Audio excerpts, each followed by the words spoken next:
Ostegun honetan, Herri Sanferminek uztailaren 6tik 14 prestatu duten egitaraua aurkeztu dute Iruñean. Aurten 9 egun 10 urte hamaika borroka lelopean, 10 urte betetzen dira 2016an Gora Iruñeak urteetan jaierrikoien alde egindako lanari esker, lehenengo Herri Sanferminak ospatu eta berriz ere txosnak Iruñeko erdigunean jartzea lortu zutenetik. Aurten Sanferminak antolatuko ditugu 9 egun 10 urte hamaika borroka lelopean, pixkat aldarrikatuz 10 urte betetze ditugula Iruñeko kaleak eta Sanferminak beste jai eredu bat aldarrikatzen, eta aurretik Gora Iruñak egindako lanari esker lortu izan dugu urtez urte kaleak okupatzea Sanferminetan, eta jaierrikoiak ere bere tokia izatea Iruñeko erdigunean. Nora González Herri Sanferminetako kideak azaldu du egitarau oparo eta anitza prestatu dutela, eta horretarako Iruñerriko musika talde berriei oholtzara igotzeko aukera emateko lehiaketa egin dute. Lehiaketara aurkeztuetakoetatik egunero talde batek joko du, baina Gonzálezek azaldu du gainontzeko taldeak kontuan izango dituztela datozen urteetarako. Nasker, zinez, barniz eta mirua taldeen kontzertuez gozatzeko aukera izango dute herritarrek beste askoren artean. DJ eskaintza zabala izango dute ere, DJ Primolu, DJ Muffin eta DJ Pibikens esaterako. Egunero arrats antitaurinoak egingo dituzte ere, zezenketei planto egin eta alternatibak eskaintzeko. Gonzálezek azpimarratu du auzolana dela Herri Sanferminetako balio nagusienetakoa, horregatik aurten berritasun bezala uztailaren 14an auzolanarekin hasiko dira, eta jende animatu dute auzolanera hurbildu eta ondorengo bazkari herrikoiera.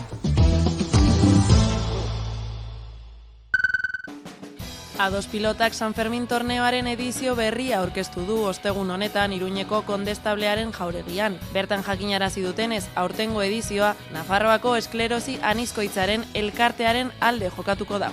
Txapelketaren xehetasunak ezagutarazi dituzte, izan ere torneoak 2 lehiaketa izango ditu, 4:30 eta binakakoa. 4:30an Maili Barrokal, Ane Mendiburu Leire Oskoz eta Natale Aranburu arituko dira. Partida hauek nagusiki Iruñeko Labrit pilotalekuan jokatuko dira, eta final handia uztailaren 5ean izango da. Bestalde binakako txapelketan Aranburu Mujika, Iturriaga Ruiz de Larramendi, Oskoz Orbegozo eta Gomez Arrastia, Barrokal Mendiburu bikoteek hartuko dute parte, eta finala uztailaren 10ean jokatuko da. Maider Belokik Iruñeko udaleko zinegotziak Sanfermin torneoaren garrantzia nabarmendu du hiriko kirol egitarauaren barruan, Iruña pilotaren munduko hiriburu bihurtzeko egiten ari den lanaren testuinguruan.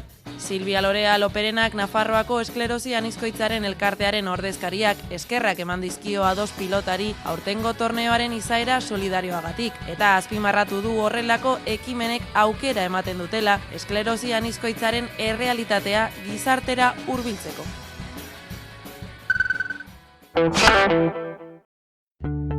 Ehun eta 15 ikastoletako lehendakariak Hernanin bildu dira ostegun honetan Euskal Herriari eta Euskal Komunitateari egiten dioten ekarpena aldarrikatzeko. Agerraldian, ostiralean matematikako azterketa euskaraz egingo duten ikaslei babesa adierazi diete, urrats horrek etorkizuneko belaunaldientzat aukera berriak zabaltzen dituela nabarmenduz. Era berean, ikastolen helburua euskaraz bizi eta ikasteko eskubidea hezkuntza ibilbide osoan bermatzea dela azpimarratu dute. Lehendakariek ikastolen sarearen indarra eta komunitatearen balioa azpimarratu dituzte besteak beste. Haien hitzetan, 115 ikastola gara, baina herri bat josten dugu. Horren adibide gisa aipatu dute azken hilabeteetan Lodosako ibaialde ikastolak eta Nafarroako ikastolek jasotako babes sozial zabala. Esan dutenez, ikastola baten etorkizuna arriskuan jartzen denean, herri oso baten hezkuntza proiektua jartzen da jokoan. Amaitzeko, Euskal Herriak dituen erronka digital, sozial, pedagogiko eta linguistikoei aurre egiteko elkarlana ezinbestekoa dela azpimarratu dute. Hala, ikastolen mugimendua indartzen eta etorkizuneko Euskal Herria eraikitzen jarraituko dutela berretsi dute. Egunez egun eta herriz herri, herri bat euskaraz josten jarraituko dugu. Errenteriak azken asteotan Euskal Herriko eztabaida publikoaren erdigune hartu du Xenpelar Bertso Eskolaren eta Kukai Dantza Konpainiaren inguruan azaleratutako indarkeria matxistaren kasuengatik. Baina denborak aurrera egin ahala eztabaidak beste dimentsio bat hartu du. Sexu erasoen auzitik debate politikora igaro da neurri handi batean. Hasieran fokua biktimek eta haien testigantzek hartu zuten. Xenpelarren kasuan urte luzez botere harreman desorekatuak eta sexu indarkeriarekin lotutako jokabidea salatu dira. Bada udalak bertso eskolaren jarduera bertan behera uztea erabaki zuen gertaera guztiak irmoki gaitzetxiz. Eta biktimekiko erabateko elkartasuna adiraziz bertso eskola udal zerbitzu bat delako. Lizitazio publiko bidez Xenpelar Bertso Eskola elkartak kudatzen duena. Kukairen kasua berriz bestelakoa da. Dantza konpainiak ez du udalaren zerbitzu propiorik kudeatzen, eta udalak ez du eskuartze zuzenik euren jardunean. Bada Xenpelar Bertso Eskolaren kasua publiko egitarekin batera, Kukai Dantza konpainiaren inguruko informazioa ere argitara atera zen. Hala ere bi auziak ez dira izaera berekoak. Xenpelarren kasuan salaketek urte luzez bertso irakasle batek bere erreferentzialtasuna eta botere posizioa baliatuta egindako sexu erasoak, jazarpen eta manipulazioa dituzte hizpide. Gainera pertsona horren aurkako lehen salaketak 2018koak dira, eta ordutik hainbat neurri eta konpromiso hartu baziren ere, salatzaien arabera jokabidek jarraipena izan dute. Kukaiko kasuan aldiz, salatutako gertakariak ez ziren publiko egin. Hainbat emakumek jokabide sexistak egotzi zizkioten Jon Maiari eta egoera bilgune feministaren bitartez landu zen diskrezio osoz. Maiak berak akusazioak onartu zituen eta bere jokabidea berrikusteko prozesu bati ekin zion erasok berriro ez errepikatzeko konpromisoarekin. Horregatik naiz eta bi kasuak indarkeria matxistaren testuinguruan kokatu diren, udalak berak azpimarratu du prozesuak erantzukizunak eta kudeak eta moduak ezberdinak izan direla. Jo dezagun bi auzi hauen muinean zaindu behar den horretara. Biktimak eta euren beharrak. Gainerako guztion interes partikular askotarikoak sobran daude, oposizioarenak barne. Eta sobran daude, ez diotelako bat ere onurarik egiten ez biktimen erreparazio prozesuari, ez da indarkeria matxistaren aurkako borrokari ere. Bi auzi hauen muinean zaindu beharrekoak biktimak eta euren nahia direla lehenetsi du udalak, baina laster aldatu zen eztabaidaren norabidea. Izan ere gaur egun ez da inbeste hitz egiten gertatutakoaz, baizik eta nork zekin zer, noiz jakin zuen eta nork eman behar dituen azalpen politikoak. Hor dago gakoa, errenteriako kasuak sexu erasoen auzia izateare utzi gabe, gatazka politiko bihurtu da. Oposizioak udal gobernuaren jarduna eta gardentasuna jarri ditu zalantzan, eta EH Bilduk berriz defendatu du bere lehentasuna biktimak babeste eta konfidentzialtasuna errespetatzea izan dela. Bi jarrerak talka egin dute eta horren ondorioz eztabaida politikoa gero eta handiagoa bihurtu da. Baina auzia ez dago itxita. Udalaren arabera bi kasuetan jarduna biktimen nahien arabera eta mugimendu feministarekin koordinatuta eginda. Xenpelarren kasuan salaketak maiatzean jaso zituela dio, eta orduan bertan hartu zituela lehen neurriak. Gurasoei informazioa eman bertso eskolaren jarduera eten eta kasua adingaben fiskaltzaren esku utzi. Ondoren ertzaintzaren eta polizia judizialaren eskakizunari erantzunez esku hartan zuen dokumentazio guztia ikerketaren esku jarri du eta Izpao eta Ege alkateak berak ere testigantza eman du jasotako informazioa eta egindako urratsak azaltzeko. Udalak behin eta berriz defendatu du lehentasuna biktimak babestea eta haien borondatea errespetatzea izan dela. Oposizioaren irakurketa ordea bestelakoa da.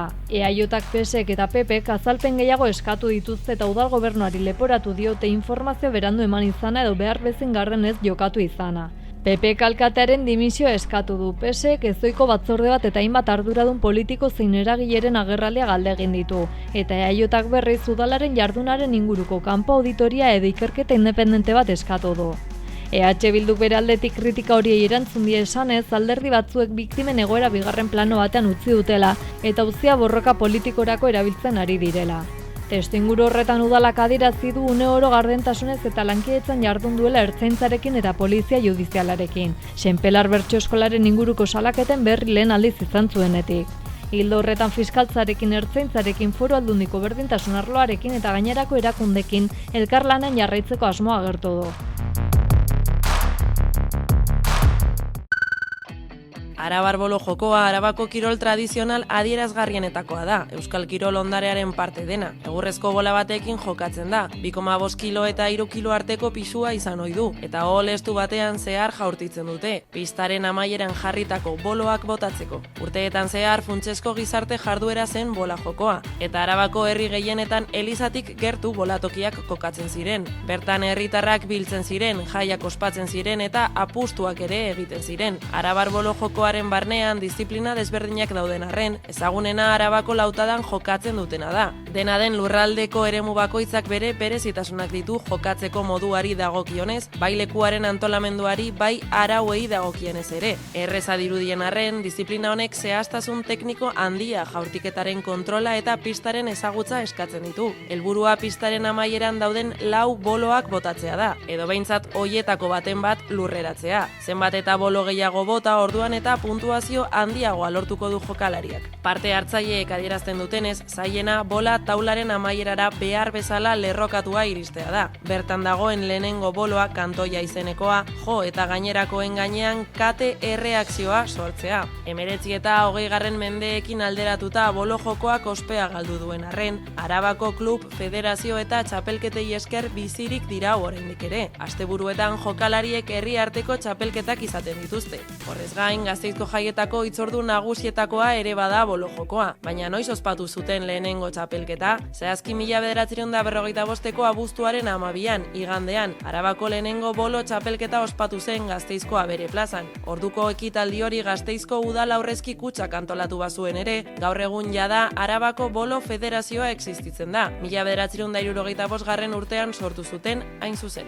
Herri arteko lehenengo txapelketak berriz 1977tik aurrera antolatzen hasi ziren, eta ekitaldi hauek izan dira gehien bat arabarren bola zaletasuna suspertu dutenak. Izan ere, arabar boloa kirolutza baino askoz gehiago da jokalarientzat. Herriko bizitzaren eta komunitatearen bihotzean dagoen topagunea. Bolatokian auzokideak elkartzen dira, adin eta jatorri desberdinetako pertsonak harremanetan jartzen dira, eta belaunaldiz belaunaldi transmititutako istorioak, ohiturak eta bizipenak partekatzen dituzte. Bertan lagun artea sendotzen dute, jende berria ezagutzeko aukera sortzen da eta herritarren arteko loturak indartzen dituzte. Horregatik guztiagatik Arabako boloa ez da soilik trebetasuna eta lehia uztartzen dituen kirola. Herriaren kohesioa, elkartasuna eta gizarte harremanak bizirik mantentzen dituen tradizio bizia ere bada.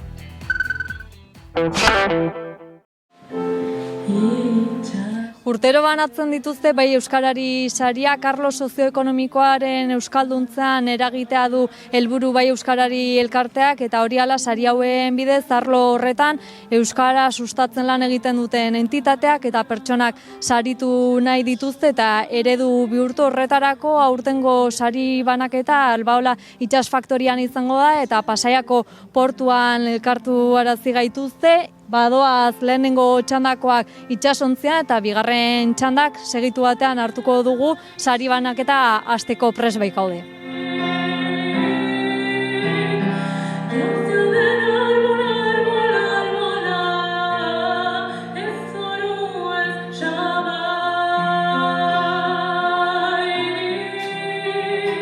Ongi etorri, 2026ko bai euskarari sari banaketa honetara. Sari hauek ez dira bakarrik egindako lanaren aitortza, etorkizunerako bultza bat ere badira.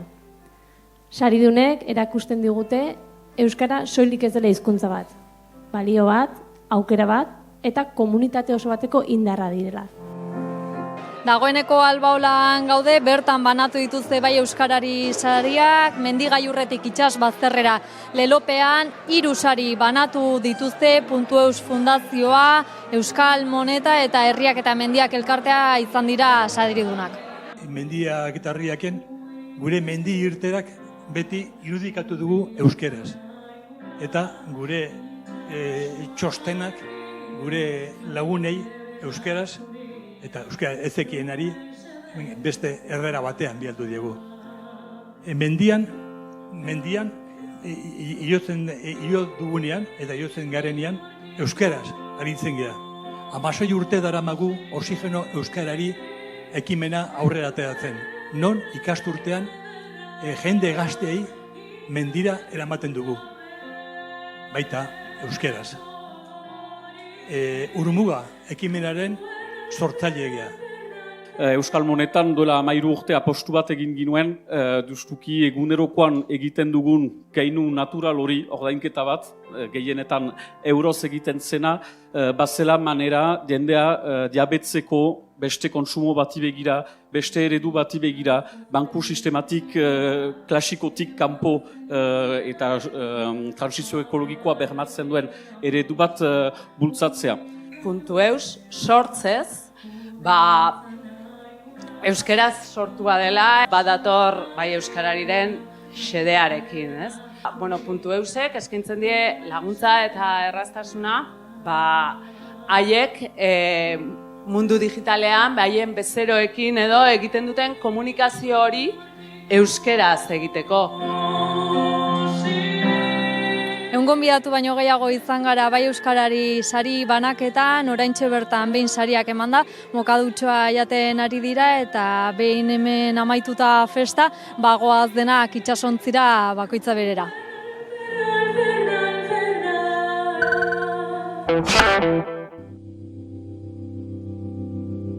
Badira aste batzuk korrika amaitu zela eta 13. egun bat irudikatzeko asmotan Leire Kasamaio Siberutarrarekin eta Soiutarrarekin egin dugu hitzordua, 17 mezugietako bada bera eta euskararen egoeraz, korrikaz, mezuaz eta pizkundaz hitz egin dugu berarekin.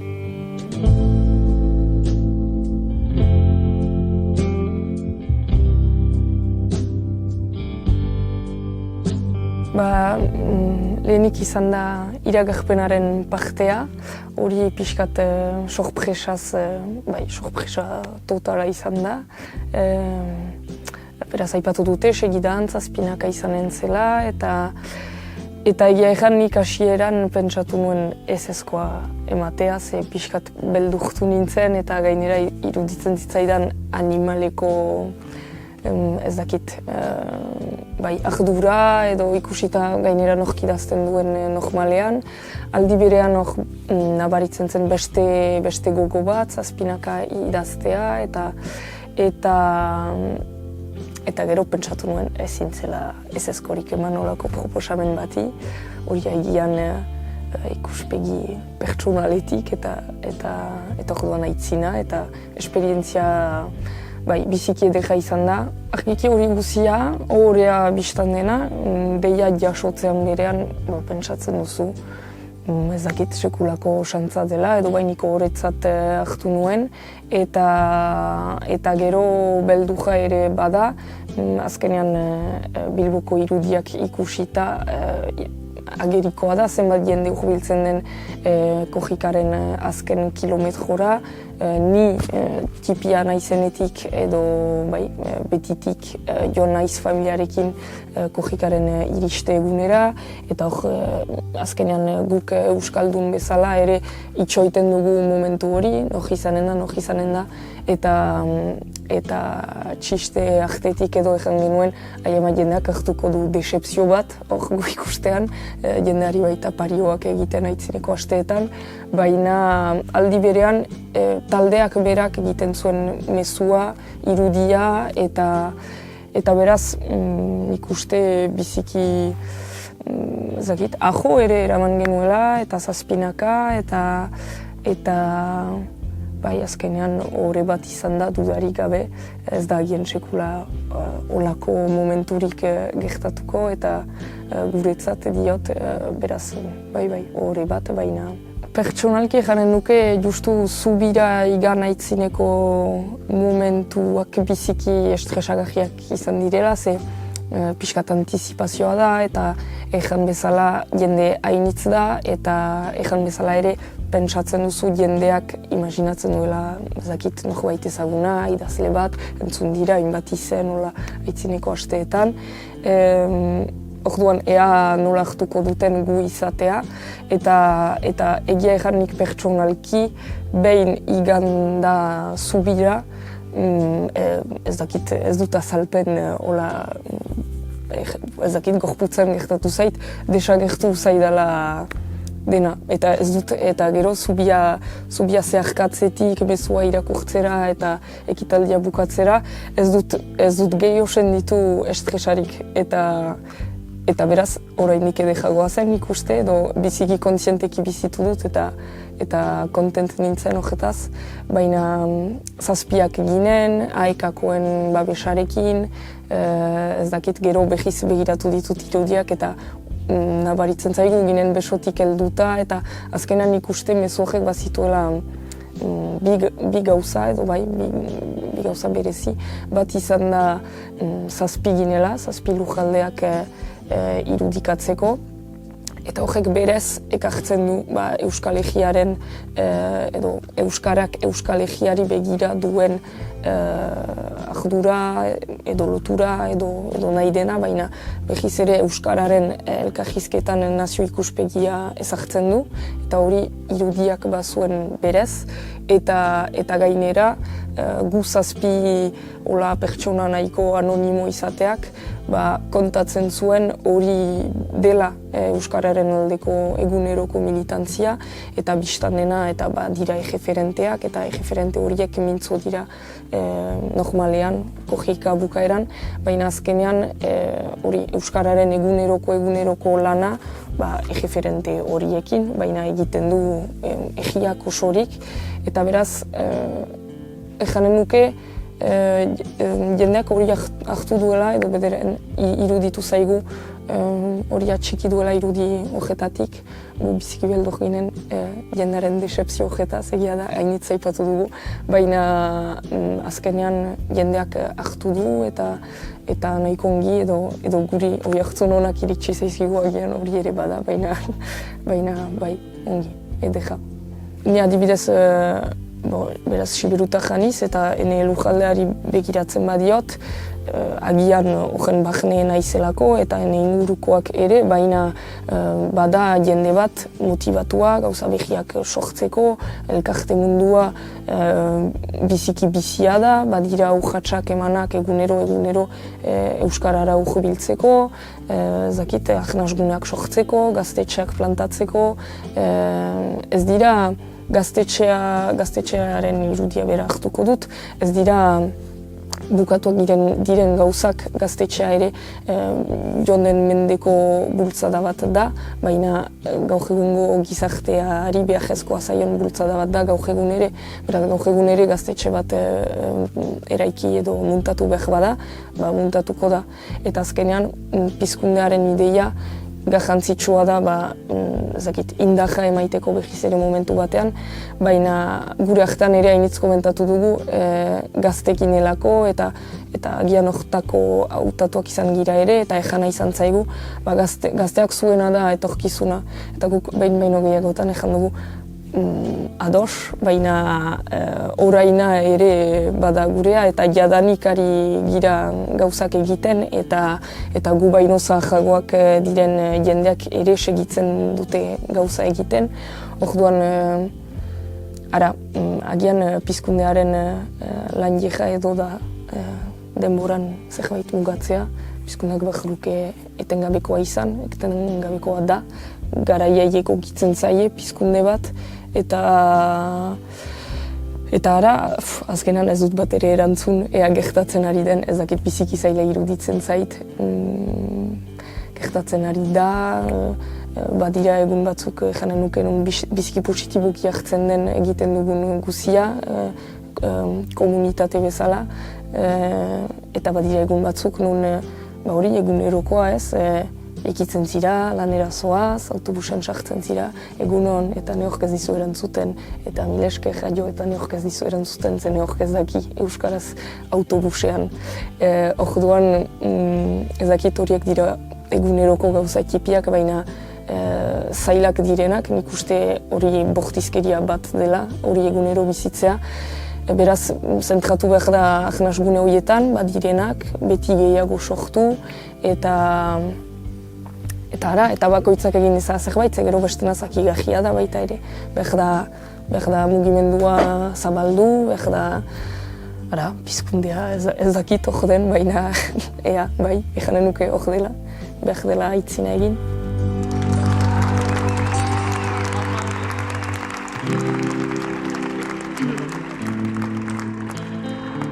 euskara gara eta hemen gaude! Eskutik eskura jazatu dugu gure hegiaren gorpuzkera. Hatxanturik baina itzina eraman gaitu gorputzak. Urrats bat eta bestea, lujean ejotuz. Aurre ikusi ezin dena, ez da errexea topatzen, da ostutakoa, ez da ondo ateratzen. Heltzen denean, entzun behar da bidoinu hoiek, gurutzatzen direnean, gurutzatzen direnean. Une berean, kanpoko hotxak, barnea hotxak, gurutzatzen direnean, gurutzatzen direnean.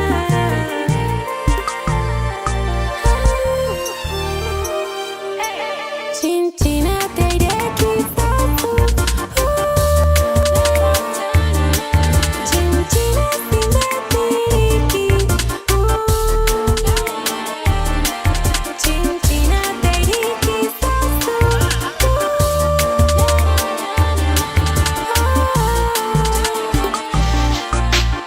Heltzen denean, gertatzen da bidoinu horiek, gurutzatzen direnean, gurutzatzen